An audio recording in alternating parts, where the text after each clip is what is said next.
on this computer. Okay. Maybe not quite yet, but Well, no, I can just cut it. But I like this intro stuff that we always do because it's always, I don't know. We always talk about some funny shit or like sometimes we just go off on a tangent from yeah, here. man. Real quick, I'm gonna just say hi to everybody else. Welcome back to the Where's the Time Gone podcast. We started up here again with me and Akash. We got tired of talking alone on a Zoom call, and I miss having conversations with my friends and talking about some serious topics that be hitting us all. Yeah, especially recently and just this year. It's been quite the roller coaster since the last episode. Bruh, fucking. We've talked a lot. Like we've been going back and forth about a bunch of different stuff, like working on projects and oh boy. And this week has been like the craziest of them all. In terms of like news and nationally. Yeah. This week has been this week and last week, I think. Wild. Like completely wild. I thought 2020 just keeps showing us what not to underestimate it. Bro, I was talking to somebody the other day and I was like, every time we say it can't get any worse. It always does. It gets worse. We just keep jinxing it. Yep. And I remember when RBG died, and that was another time we were like, it can't get any worse. And then fucking yesterday, the president's like, I'm lost. I'm not sure if I'd leave. I don't think he realized what he said. I hope he didn't mean it like that, but like the way he said it and the way it came out. I don't think he meant it like that. Yeah. I don't think in his head. I don't think so either. Registers like that. When you listen back to it immediately, but the people that listen to him will still take it that way, whether he meant it that way or not. Yeah. Like, and I know he's gonna question everything and whatever, but ooh, I was talking to somebody the other day. I was like, if we're gonna have a civil war, it's gonna happen in the next 2 years. Nah, it's gonna happen in the next 4 months. At least the beginnings of it. We're still young. We get to sit through all of it. I don't even realize how like time flies, and like I'm turning 21 next year. That's just crazy to me to think about. Bro, I'm turning 24. Like I just don't feel that old. Like when I was little, I thought of 21. I was like, oh, I'm gonna have my life together at this point. I'm gonna have everything figured out. I'll be in college. Bro, I feel like I just turned 21 like last year. I think I just turned 18 or something. It's like that whole 2 years was just a blur. Like all the way up to like 21, I was coherent. I had it straight. My mind was registering everything. And then the last 2 years just flew by. And then 2020 came and I remember every single moment of this year. Every single moment. It's just that year that when we're 50 years old or when we have grandkids, we're going to be like, when I was in my 20s, we had the coronavirus. You don't know anything about that. No. I don't think it's gonna be like that. I think it's gonna be like they're gonna come home and they're gonna be like, "Hey, Grandpa, you know what we learned about today? 2020." It's gonna be like, let me tell you a story. Come here, have a seat. It's like, what was it like going through a pandemic with a crazy president? Exactly. And we're just gonna be like, well, son, you don't want to know. I sat indoors recording videos, talking to myself because I couldn't talk to my friends. Right? And we're probably going to exaggerate it. Like, if you stepped out of the house, you were shot. Oh, my God. Combining every event that happened. Coughing was literally the worst thing you could do in public. Yeah. It was like, do you remember when Ebola was a thing and, like, you coughed in public and everyone kind of looked at you? Yeah, people did, like, a quick pause, but kind of kept going. But now if you like cough or sneeze in public, like they'll pause, but people like, what are you doing here? Exactly. Like more of a malicious look. It's like not even scared. It's like malicious. It sucks because I like to run in the mornings right now. By the way, thank you for that on Monday. What? I continued that the rest of the week. It was good. What? Like waking up early and shit. Oh, yo. That worked out on Monday. Me, I didn't get back on it until yesterday. I had the alarms going off, but I would vary the time that I actually got out of bed. So sometimes it'd be 6:15, sometimes it'd be 6:30 or 6:40. But I try to at least get up in that range of time. So and to try to clue do at everybody least one else thing. in, to clue everybody else in, we were talking on Sunday how we were constantly getting up late. We made a pact to get up at 6 a.m. on Monday and to call each other and to make sure that we were awake. And we did that. And I woke up and I texted Akash and we were both awake. And Akash went and did responsible things. And I fell back asleep. And I woke up 2 hours later and I was like, I was already up. I literally texted him being like, are you up? And then I went back to bed. You texted me that before I even actually physically opened my eyes. Bruh. I checked my phone to turn off my alarm, and the first thing I saw was yours. Like I did what you said, having the downtime thing. Yeah. But I still had messages up just in case. And because I knew you were gonna text me. Oh, you know what I actually got myself to do over the last 2 days? What? I left my phone downstairs. Really? Oh yeah, you were talking about that. Yeah. Just so that when you go upstairs, you're just focusing on that. Yeah, I've been slowly adding layers to my health and wellness things, right? Like just this last Sunday, I traded my PlayStation 4 because I was like, that's huge. Spending time that I didn't want to be spending on it, and I was using it to fill a void of talking to people when I could just call my friends every day. And like I've actually called someone different every day this week, and I felt great. Like I've had like 30-minute calls with a few different people, and I almost wish I would have started sooner, especially now. It's like, it's kind of weird because I feel like so many, especially our generation, like we kind of tiptoe around calling people, or like, oh, people don't want to talk. But at least for me, unless my friends just hate talking to me and they haven't said anything, every time I've called somebody, they've been like, oh, well, thanks for calling. Like no one's been like, yo, what the fuck you calling me? Like I haven't gotten off of any call and then one of my friends not being like, oh, this was a nice surprise. I'm glad we got to catch up. Not even, and then on top of the fact that, you know, they say it's nice to catch up. For me, it's nice to catch up too. Just being able to talk with people and see how my friends are doing and how we're all coping through a pandemic and dealing with school and dealing with being graduated, but there not being any jobs. I've been trying to do that too, just having phone calls with people and having that time just to catch up on stuff and talk about life. Kind of like this. Like, I highly recommend this for anybody listening. Just call people. Like, just call. Don't be so worried whether they pick up or not. Like, for the first couple of times I called people, I was like, is this a bad time to be calling them? Should I just text them first? Should I wait until a time when I think they're going to be more available? And then I realized, like, look, they can't call. If they can't talk, they're not going to pick up the phone. They're just not going to do it. Like, and then as soon as you pick up, be like, hey, is this a bad time to talk?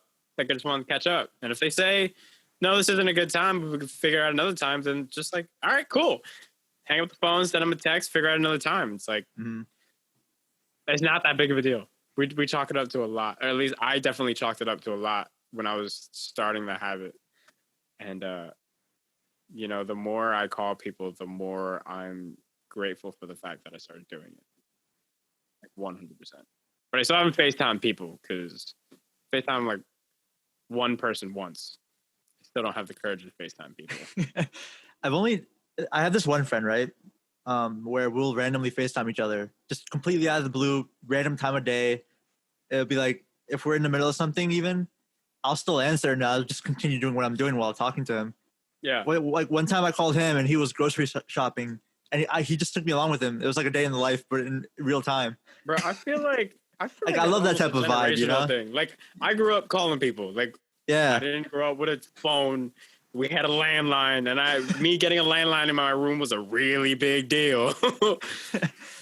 And you would call friends if you were home, and up until like late middle school, early high school, that was the only way you had to get in contact with people if you weren't with them. You called them on the landline from the phone that was on the wall, And if you had a wireless phone in your living room that you could walk to a different room, that was a really big deal. This is that 3-year gap that we were talking about. Since Julian's 3 years older, we didn't necessarily. Bro, I was talking to my sister about how the 3-year gap applies to Disney movies. It probably, yeah. Because the 3-year gap before us was like, what sparked the conversation? I was like, Moana. Yeah. This generation's Finding Nemo. Yeah, I would say that. Well, what do you mean by this generation? Like her age, like in our age? Like no.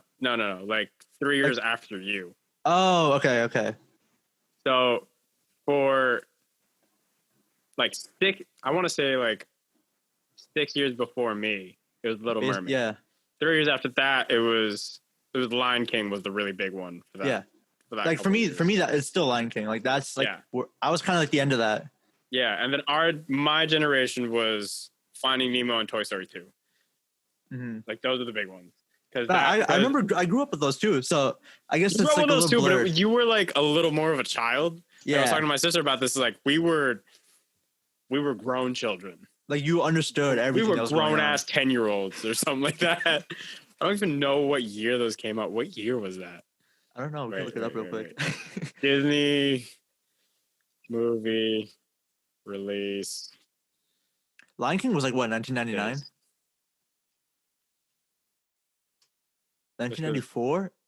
No, this is theatrical animated feature films. The Lion King was 1994. What the heck? Yeah, that's an older one. I feel like that came out. The 2, 3, and 4 all came out like our shit. Yeah, like Toy Story, you mean?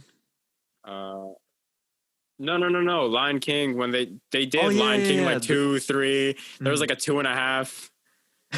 Honestly, I'm not gonna lie. The Tigger movie was a big one for me. I remember the sequel though, because it was I think Scar's daughter was one of the main characters in the movie. Yeah, because all right, so Toy Story 2 was 99. Really? That makes a lot of sense. Yeah, it was 99. Wow. And then the Buzz Lightyear show came out in the early 2000s. Jeez. Lilo and Stitch was my generation. I'm not gonna lie. Lilo and Stitch was my generation. That was the one that everybody had like memorized. I remember when that came out. That Treasure Planet was a big one. It was like Lilo and Stitch. The Incredibles was 2004. That's something that you would be more credit for. That's like when, especially because like with Incredibles 2 coming out recently, relatively recently, that was like a big thing for my generation. I'm saying my generation, but it's still like plus or minus. What was the other one we said? Finding Nemo. When was Finding Nemo? Or was that Pixar? Finding Nemo. No, I think that was DreamWorks. Aladdin 92. We're gonna fact check us right now.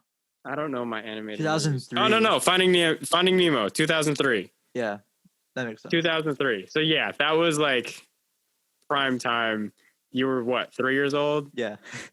I was a whole 5. See, 5. Once you're like 5, the things that come out when you're like 5 years old. That's when you're consciously aware of what's going on entirely. It's not just watching. Yeah, like 4 or 5. Like The Incredibles was when you were 4, right? Mm-hmm. 2004. I remember The Incredibles a little bit more than Finding Nemo, actually. Originally, I just remember the action. Yeah, because The Incredibles came out a whole year later. Finding Nemo, we'd always play it. Do you remember in elementary school when it'd be raining during recess, and sometimes you'd go to the gym to watch a movie? Yeah. Finding Nemo was the movie a lot of the times. Oh, really? Yeah. See, that was back in the day when there was a very limited supply, and your school only showed the DVDs they had. Yep, exactly. So they'd have 10 DVDs, and the teachers would be like, all right, but like I watched Nemo last time with my class. Can I get Tinkerbell this time? Sometimes they'd let us bring it in, but they had to be like rated PG in particular, and I didn't have any of those DVDs back then. I had the VHS. Your parents only had like the fucked up shit. No, the VHSs of them. Oh, see, like my school still played VHSs. VHSs and the plastic sheets on the projector.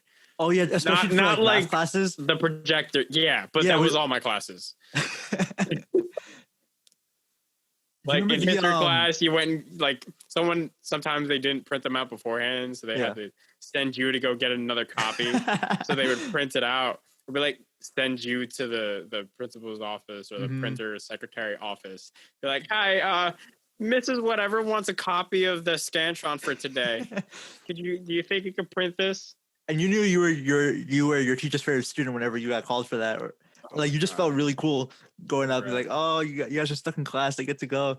We're taking a huge trip down memory lane. The only thing I don't miss is like the 2x2 lines in between going place to place. Or like the floppy disk during computer class. Okay, see, like I didn't have that. Yeah, that was flash drives generation kind of thing. Like in middle school, part of the school supply list was an 8 gig flash drive. There was a big like almost like the library card holders, but it was for floppy disk. Oh my gosh. Bro, that's just hilarious. I was a savage on Microsoft Publisher back in elementary school, and that was like the premier design program. For us, it was just Paint. I don't think anyone really ventured into Publisher.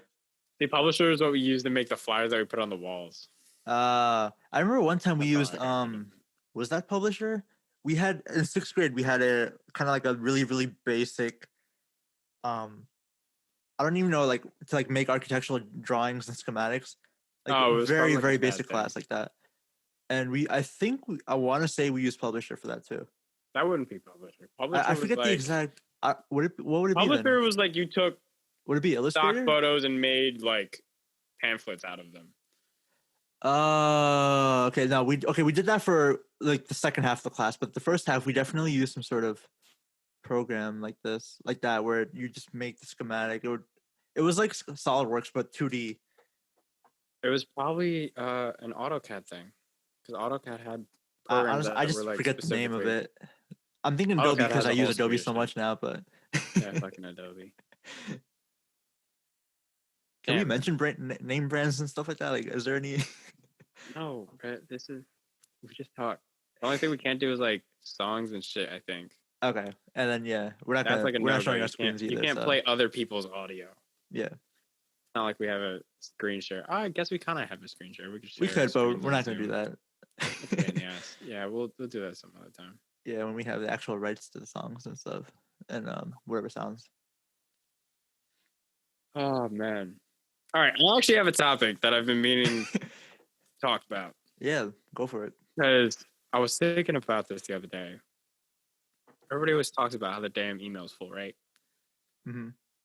And that's kind of like a newer generation thing, especially with email marketing. Like, we're making emails for the brand that we're building and everything. Yeah.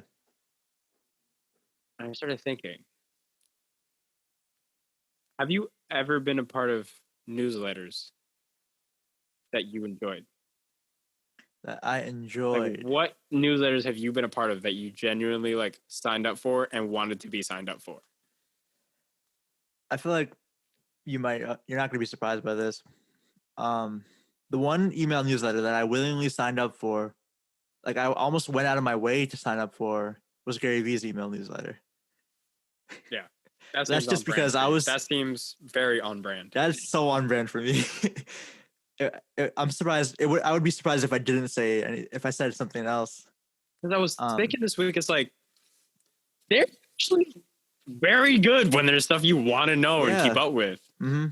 But we get stuck with like I'm going through them right now. I'm like, half of these I should unsubscribe. Bro, like so many people don't unsubscribe from things.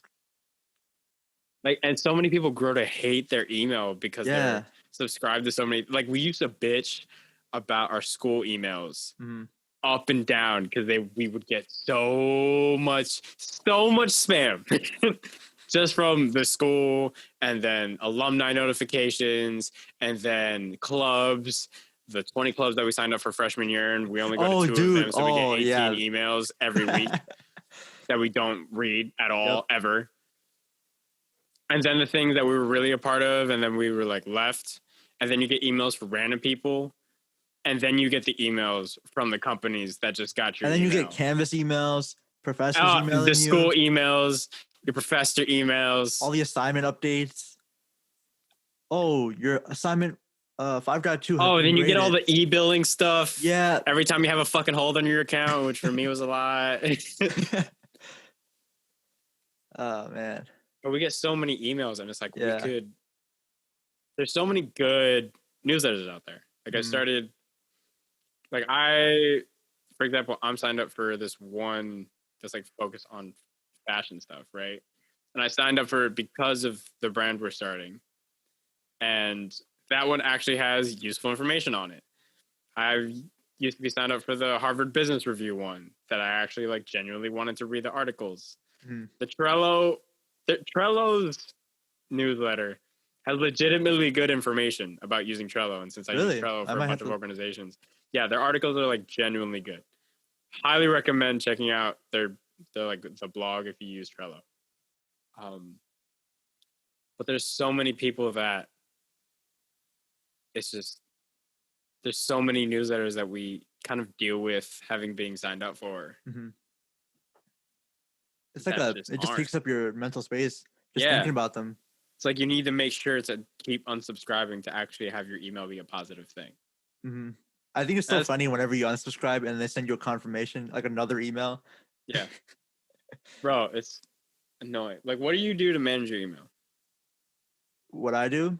Well, first, before we even get to that, what does your email inbox look like on a daily basis? Are you like a have to be at zero type of person, or no. 600 unread emails? I look at like the first like 10, 20. If nothing seems important, I just ignore it for the day.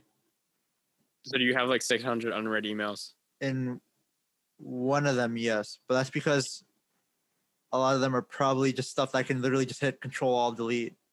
It's not like Command A and delete. It's not like It's not like it's like one of my side emails. It's not the main email that I use for like especially serious stuff. Like I use this one email that I use for really serious stuff like banking and investments and stuff like that.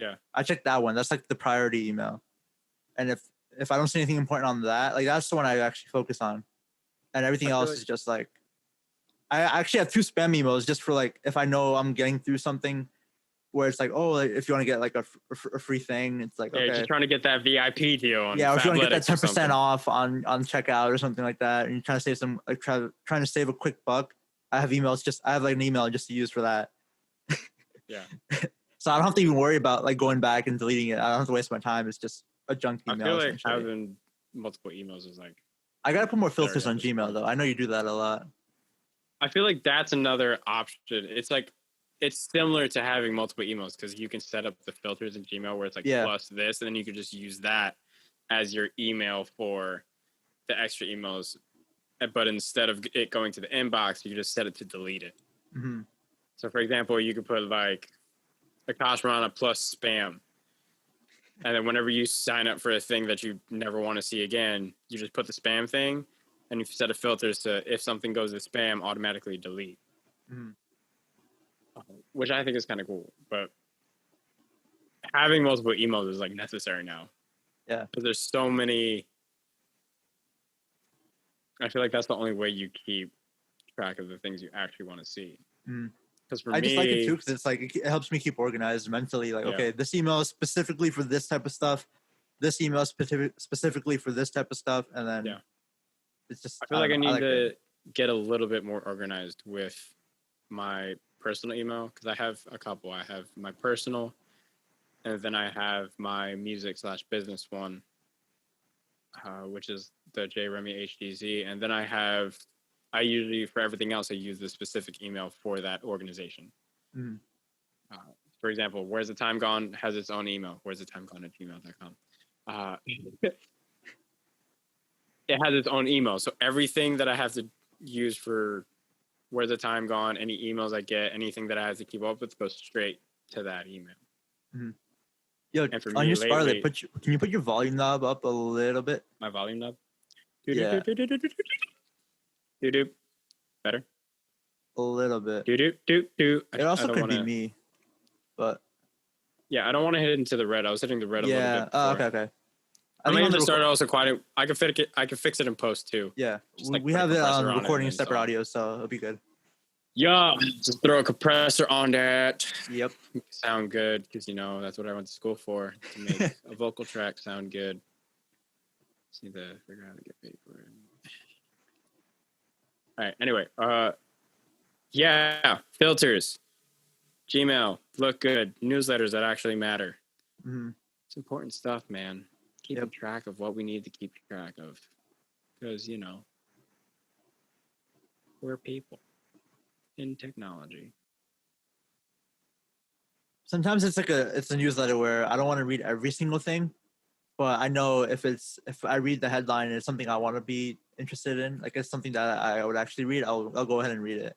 That's kind of how I feel. I have this email called Morning Brew. It's like a relatively popular newsletter. Like yeah. Sometimes I read it, sometimes I won't. It depends. Yeah, I feel like there's a spot for some of the inspirational things. Mm. Fuck, man. A lot of shit. All right, one more thing. Another question. Mm-hmm. This one has to do with the book that I've been reading. Mm-hmm. So, little context: the books that I've been reading, I'm probably gonna keep spamming you with book questions because I'm constantly reading. So, be prepared for like book questions every week. One of the books I'm reading now, I Will Teach You to Be Rich. One of the things that he talks about is how we're not taught how to spend money, quote unquote, right? It's like we're always taught how to save. It's like, don't buy expensive jewelry, don't buy a $25 sandwich, you know, don't buy things you don't need, save your money, put it away, just don't use it. Don't use it. If you don't use it, then you'll have money, and then you can have money, and then you can, but we're never taught the part was like, all right, I have money now. Now what? What do I do with it? And one of the things he talks about is recognizing the things that you actually want to spend money on. Like, what do you love spending money? So I guess my question is like, what are your? I'm sure I already know one of them. Yeah, and you know what I'm going to say right now. What are like the three things that you like love? Interestingly, spending money on that you think is like when you buy something, like you don't think twice. It's like, this is justified. This is what I want to be spending my money on. Well, regardless of what it is, I'll actually just justify it in my head. But some things are, of course, easier to justify than others. This summer, it's been a lot of camera stuff that I've been buying, and it's just something I'm interested in. And I think he talked about in one of the videos that you sent me, like spend a lot on the things you actually care about, and then go to the other extreme for things that you don't care about. Yeah. So for camera stuff, you know, it gets expensive real quick. I think for me, it's been very similar, but with music stuff, where it's like, I want, like every quarter, I'll have like a large purchase of music equipment. And for me, I've started to make the distinction between money that is investment type spending. Exactly. Or if I feel like if I'm buying music equipment, I'm getting it because I'm investing in the setup. It serves like a higher purpose rather than just pure enjoyment. But it's not like I also like enjoy it too at the same time. So it's a win-win. Yeah. And at the same time, especially with like we're getting photography and music equipment, that compounds over time. Exactly. Right. So like I'll talk now at this point after going through like 3 years of consistently buying music equipment and trying to develop a setup that I'm comfortable with. I'm at a point now where like I'll have conversations with people in a songwriting club or something, and I'll be talking about plugins or the equipment that I'm using that I enjoy, and I'll realize that other people just don't have that. Like it's just never crossed their mind. They don't have certain plugins like that. They don't have speakers that they can reliably listen. They don't have certain lens filters. They don't have certain you know. Yeah, and then it's almost like, you know, putting in the work compounds over time, and that you kind of, if you want to actually put in the work over time, you need to trust yourself. Part of it is trusting yourself that you're actually going to put use to it. Which I think that's the part where a lot of people can fall into the guilt trap. Yeah. They'll get that's what I used to do. Like they're not. Expand on that. What do you mean like that's what you used to do? Of like guilt tripping myself. Sometimes I would prevent myself from buying things just because I just felt like I wasn't going to use it to its full capabilities or something like that. I would give myself excuses to not follow through with it. But like that's just like a different form of procrastination. From at least that's what happened to me. I feel like I had to just execute and just Yeah. Go with that gut instinct that, okay, I want this and I want it for a reason. I'm going to use it. Yeah. it makes me happy. I feel like that's part of it. You know, the having the whole a way of procrastinating. I think the other part is that it's hard to trust yourself on something. Well, we're kind of conditioned not to trust ourselves, or conditioned to see that as not a valuable purchase. Conditioned to not trust the fact that we will use it as a valuable purchase. So we're kind of like holding yourself back a little bit. Yeah, you kind of hold yourself back in the fact that you automatically skip to, oh, well, you know, what's to say that I'm actually going to put this to use, or like I'm not going to get money off of it. Like, for example, one of the things that I got a while back, one of my larger purchases was getting a DJ controller. Right. And I got that sophomore year of college or junior year. And I got it and it was like $750. And I was worried about it because I was like, I want these things, but I don't know if I'm going to use it. And I was like, you know what? Just shut up, get it. And then you can worry about how you're going to take care of it. Like, you need to trust yourself that you're actually going to use it. You've been putting in work. You've proved to yourself that you want to do this. Just trust yourself. And that was kind of a hard step for me. I feel like I've seen other people do it, and I feel like it's easier for me than other people. Like, I'm okay with being like, all right, I trust myself. I'm going to use this. I'm just going to put it. I don't care if it's like kind of getting close to the red line right now. I know I'm going to make use out of it. And for the DJ controller, that was the first thing that like my trust really paid off on, because I basically made more than what the DJ controller costed playing gigs with the school throughout the rest of the 2 years. So it paid for itself. Just within the time that I was at school. That's not even counting the time that I'm planning on using it now, or trying to get DJ gigs now that things are starting to open back up or whatever. And it's like that little step of just like trusting yourself is a hard one. Yep. It's hard too, because it goes along with, it reminds me of something that Jordan Peterson said in one of his books. It's treating yourself as if like you're someone that you want to take care of. Like, if a family member gets sick or if your pet gets sick, you do everything to make sure that they take the medicine on time. They're living their lifestyle as like best as they can to recover quickly, and just to take care of them. But we don't really do that for ourselves as much. Like, it's almost hard for us to put ourselves first sometimes. Like, as a kid, honestly, as a kid, I was just like, not like I was like self-centered, but it was like you're more in the moment. You don't really have like that knowledge that like, oh, like I need to like look after others too, because you're just a kid. People are still looking after you. But like, once you get to that age, where in high school, I think it's kind of like when that switch happens, where like you start, taking care of more of like a family. If anyone needs anything, especially once you start earning money, that's when I think is like the major thing. And then after that point, you just really don't want to spend money on yourself. You just rather spend it on other people. Like, I'm more comfortable spending like a few $100s on my mom's, like to get a new phone or something like that, than for myself. But I know that if I do make that large purchase for myself, it's for a good reason. It's because I genuinely enjoy it, and because if once I spend that money on myself, like I'm not going to spend that much on anything else. It's going to that. And it's like the one thing that you'll spend money on getting camera equipment, but you're not going to spend $2,000 getting a brand new TV. Exactly. That's like 45 inches big. Yeah. Like, it's not, you don't need it. Like, that's not something that I'm trying to spend money on. Yeah. Like, for me, it's like, I spent the money to get nice speakers, but my second screen is just like a $35 Samsung thing. Like, it's just a $35 Samsung TV that I got off of Facebook. Exactly. It's like playing both extremes, like spending money on the stuff that I want to versus saving on the stuff that I don't really want to. And the book talks about it a lot of like conscious spending. For me, another one of the things is going out with friends. Yeah. Especially now, it's like somebody's like, oh, we're going out to eat, or we're going out to get coffee. Like, I don't even think twice about paying that $3 for a coffee, or that, $15, $20 to go sit at a table for 8 hours with friends and just have a face-to-face conversation. Especially now, like, I sat at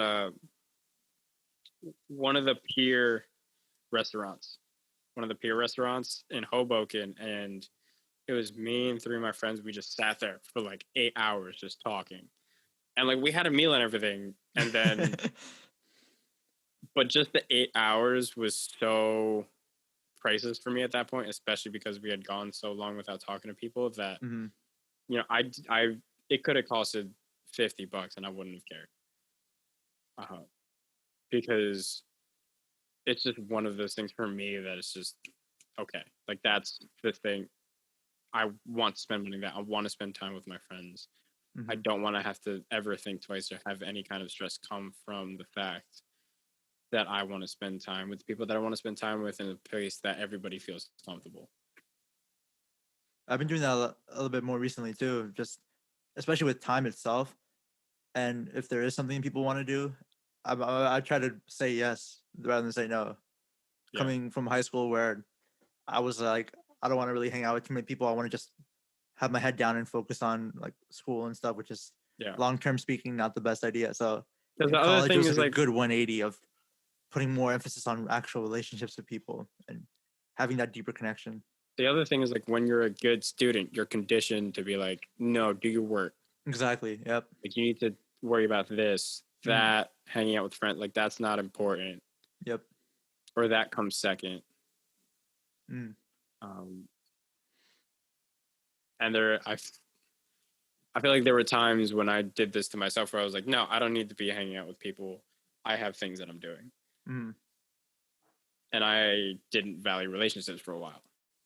Right. And then eventually, I think over the last couple of years was really the time where I started valuing relationships to the point where I do now, where I'm like, the relationships that I have are the most valuable things that I could own, like that I could have within my possession at all. I 100% agree with you with that. Especially when I think after high school and like looking back as like one big learning experience. Like I don't remember 99% of any schoolwork that I did, but I do remember senior year when I actually decided like, okay, I'm going to make a better effort to say yes to going out occasionally. And it became almost like a weekly thing. We like every high schooler goes to Applebee's a lot. Like that's just something we did too. We'd go bowling on nights where we weren't supposed to. Went to Applebee's right before a potential snow day, and we ended up staying there till like 11, just talking and having a good time. And like I still remember that like almost 4 years later, but I don't remember like half the schoolwork I did. Yeah, you don't remember the 4-hour physics assignment that you were doing. Exactly. Trying to get an A on, or the hardest test you took in high school. Like, or like the best grade you got. Like, the only things you're going to remember surrounding, even closely related to that, is when you were talking about it with other people. Yeah. So it's weird how that kind of flip-flops. Yeah. And I feel like that's super, super prevalent in suburban towns where it's like the mindset is very much get good grades, go to a good school, go get a good job, and have a good life. Get a good house. Yeah. White picket fence, baby. Have a nice yard. Get the lawnmower where you drive it every week. 2.5 kids and a dog. Which is okay for some people. Like if you want that, by all means go for it. Yeah. But and I think the other part is that was like one level to it. And I think the other part is people in our generation, especially now that we have the means to think so much more global. Yeah. Communication is just so easy now. We're not on the same page in terms of long-term goals. Like at all. Yep. Like for me, getting a house, it's just like a byproduct of everything else I'm doing. Like that's not on my plan. Yeah. It's like if that happens, great, but that's not on my list of goals. Like on my bucket list is not buy a nice little, like I'm not buying a house. Like that's just not going to be a thing for a long time. At least like a conventional house. Yeah. Like a English countryside, some windows and a pointy roof. Like no. If anything, I would just own it, but then rent it out. as like a real estate thing. Like the thing that I've been talking about a lot is just eventually having a complex and just having it be like a giant, almost campus, not like a college campus, but like when you talk about like It's Apple's campus, like a creator atmosphere. Yeah, where everyone's just grinding out, doing the thing, but like also they want that collaborative space. Yeah, for me that'd be so cool. I feel like fun too. Like I've been on tour with people. Like I've been on tour where it's like me and 149 other people, and that was all you talked to for 3 months. And you were in close vicinity with other people. You had times where you could go find your own space, but you slept in a gym with everybody else. You didn't sleep in rooms. And for me, I was always, at least in a way, kind of codependent, where I craved being around people. And for me, that was like the best. Yeah. Right. I love being around people, but I think it's also important to recognize it's just not just being around any people, being around people that you want to surround yourself with, that are chasing similar goals, that are, working as hard as something that you want to, which I think is the beautiful part about clubs and organizations and stuff. It's an easy way to find people that are also interested in the thing. Businesses too. It's like finding a way of organizing a group of people that are going towards a similar goal. That's all a business is. Mm-hmm. And now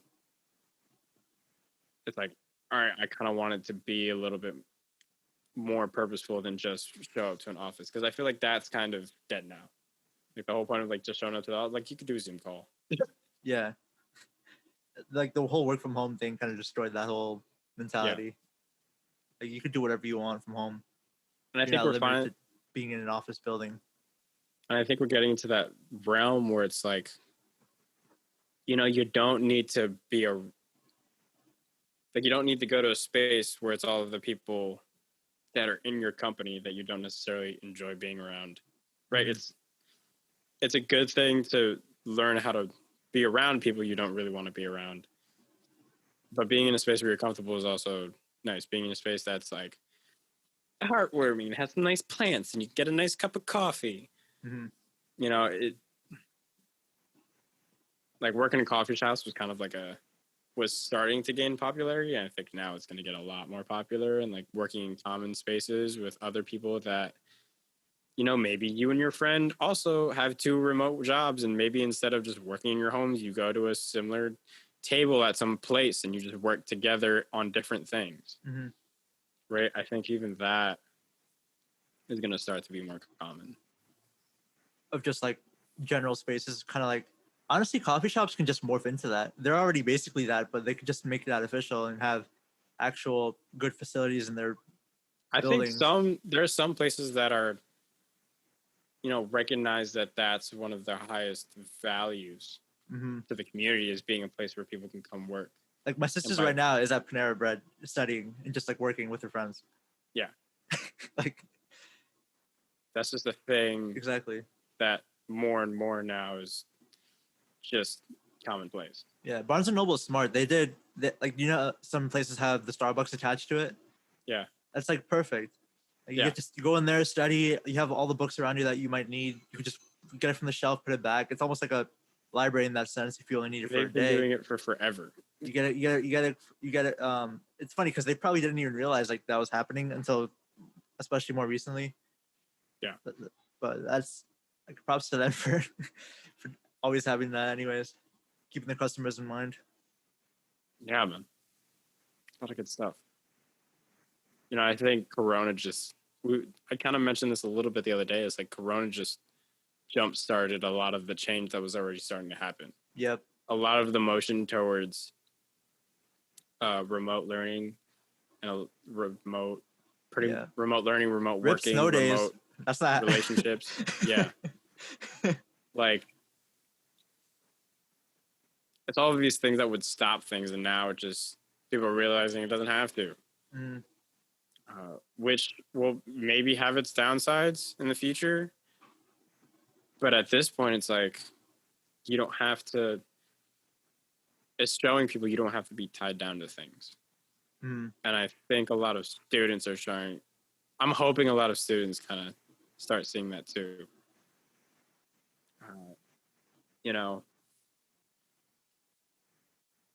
do you mean, like being tied down, like to classes or to being on campus and stuff like that, or that? But mostly, it's like when you graduate.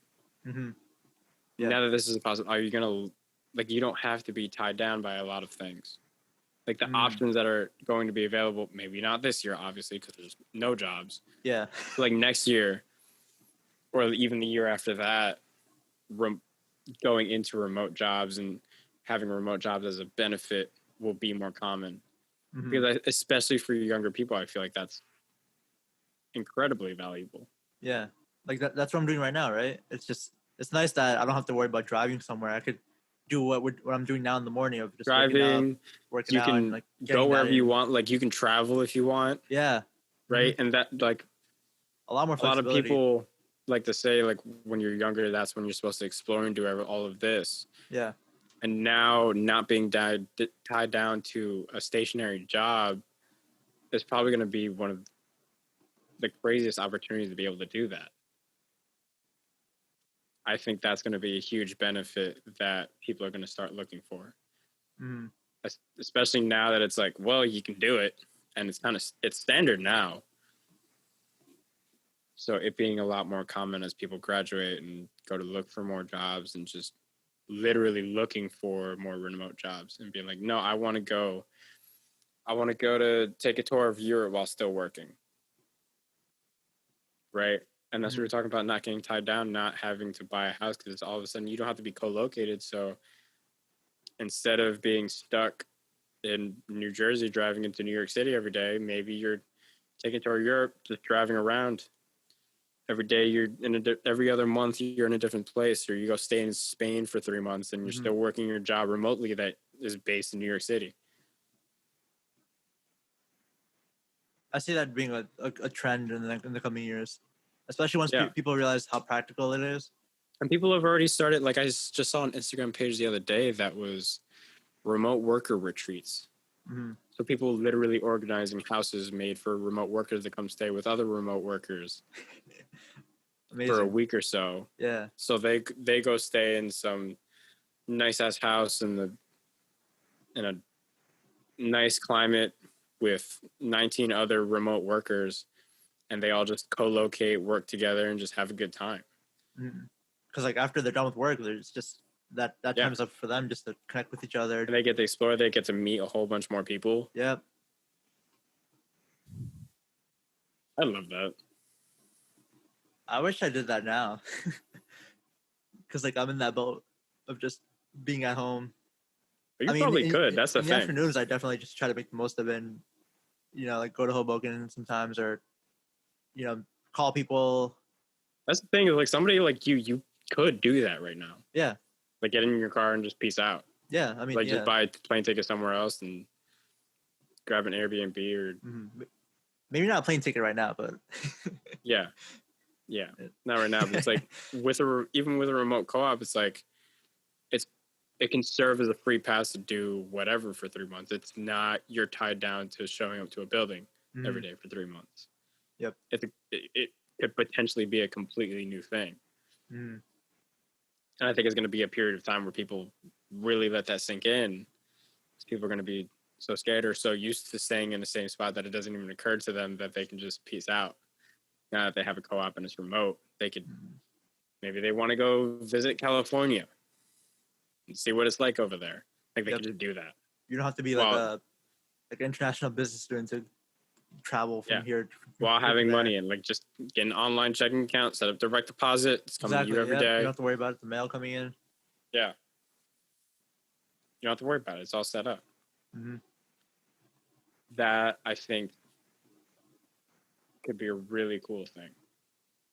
I think that coupled with the new trend of kind of outsourcing education, because there's a really big trend on online courses and people freelancing or creating skills outside of just universities and then bringing that to employers. And I think as that becomes more and more trusted, I think that's going to be a really, really big step in how education works and how people live their lives, especially, younger like 20s, late teens. I think college is going to be looked at completely differently in the coming years of like what people want to do, how realistic is it to actually go to college?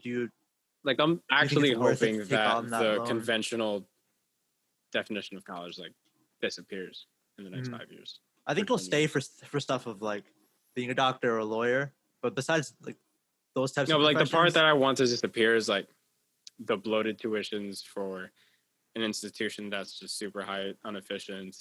Oh yeah. Loads of debt and the having to be co-located and a lot of the requirements that on paper might look good, but you can learn on the job faster. Like you hear from a lot of people, and there's been a lot of studies that I've seen where employers are looking for the experience and the application of things. Not necessarily just learning from a textbook. Yeah, not just an A on the report card. Yeah, they want the actual real world experience where you're applying it rather than just and more companies are like, nah, you don't need a college degree. Just show us you know what you're doing. I wonder if like the K-12 system is becoming more like applying what you know rather than just memorizing a bunch of history facts. I hate that part. Yeah, I mean, I was good at it. I'm a huge proponent of. I'm a huge right now in my uneducated 23-year-old self. I'm a proponent of, not necessarily homeschooling, but not the traditional education. Like if you can homeschool and do it right, great. There are plenty of people that get homeschooled and they come out better adjusted than many people who went to public school or even private schools. Right? I think there's going to be a lot of change in the next 10 years. It's going to be crazy to see what it looks like. This decade definitely started off with, really interesting. Big bang. It set off a weird tone for the rest of the decade. Like no one really saw it coming until the first week started. Yeah, the 20 was like, you are not ready. You're not ready. It's crazy because like the more you say that, the more this year shows to prove that. It's like you better watch what you're saying. You think you're ready? You think you can handle this? Nah. Like, no amount of preparation could have prepared us for this year, honestly. Yeah, man.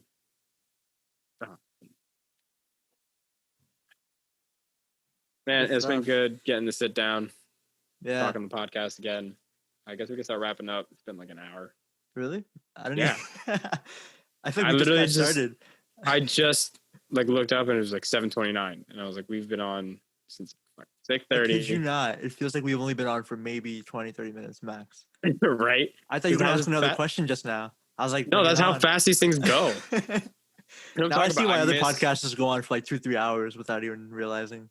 That's why they go on for 2 or 3 hours, because it's so easy to just talk, and especially once we get going, it's like so easy to have a 3-hour conversation of like what's the next 10 years gonna look like, or right, how do you handle money. It's like we hit on some topics, and I think some of the topics, like money stuff will probably come up again in another podcast, because we could talk about that for a whole 2 hours just by itself. And we only talked about a very niche spot about money. Yeah, we literally only talked about how we justify spending money. Yeah, like that's just a really small idea. Yeah, we didn't talk about any type of handling money, which is a whole nother topic, which is a whole thing, right, that I'm not qualified to talk on, but me neither. So many of us our age just know absolutely nothing about.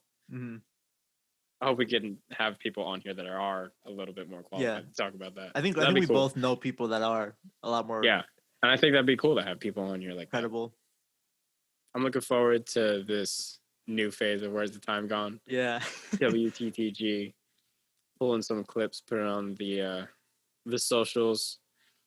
Follow us on Instagram. Where's the Time Gone?